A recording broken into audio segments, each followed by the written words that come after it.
तीसरा नंबर जन्म दर का है।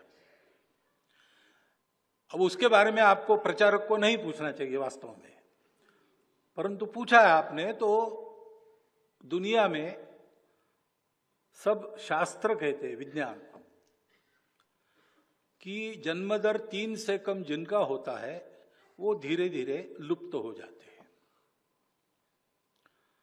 तो 3 से ऊपर मेंटेन करना चाहिए। सब देशों में ऐसा होता है, सब समाज ऐसा करते हैं।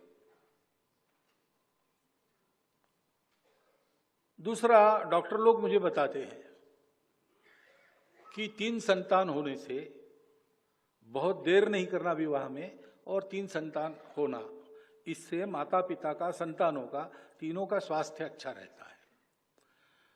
और जिस घर में 3 संतान है उस घर की वो संतान आपस में ईगो मैनेजमेंट सीख लेती है, इसलिए आगे चल के उनके फैमिली लाइफ में कोई डिस्टर्बेंस नहीं होता।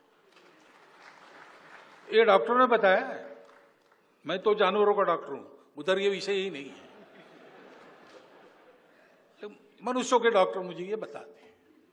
फिर अपने देश की पॉलिसी है, पॉपुलेशन पॉलिसी, वो 2.1 रिकमेंड करती है। अब वो देश का एवरेज 2.1, ये तो ठीक है, लेकिन संतान होती है तो 0.1 संतान कभी होती नहीं।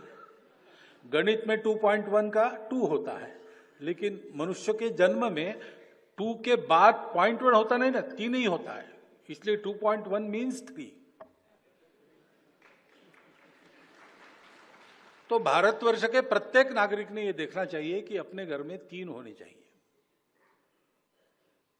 ये देश की दृष्टि से कह रहा हूं। दूसरा,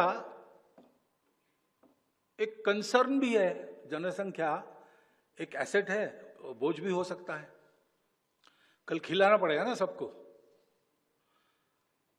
तो उसी के लिए पॉपुलेशन पॉलिसी रिकमेंड करती है। तो दोनों तरफ से जनसंख्या नियंत्रित रहे और जनसंख्या पर्याप्त रहे, तो 3 होने चाहिए, 3 से बहुत ज्यादा आगे बढ़ना नहीं चाहिए, उनकी परवरिश वगैरह ठीक होने की दृष्टि से। ये सब लोगों ने स्वीकार करने वाली बात है। जन्म दर कम होने की बात है तो वो सबका कम हो रहा है। हिंदुओं का पहले से कम था तो ज्यादा कम हो रहा है, बाकी लोगों का उतना कम नहीं हो रहा था तो आज उनका ज्यादा दिखता है, लेकिन उनका भी कम हो रहा है। प्रकृति ऐसा करती है, संसाधन कम है, जनसंख्या ज्यादा हुई तो प्रकृति में ऐसा कुछ होता है।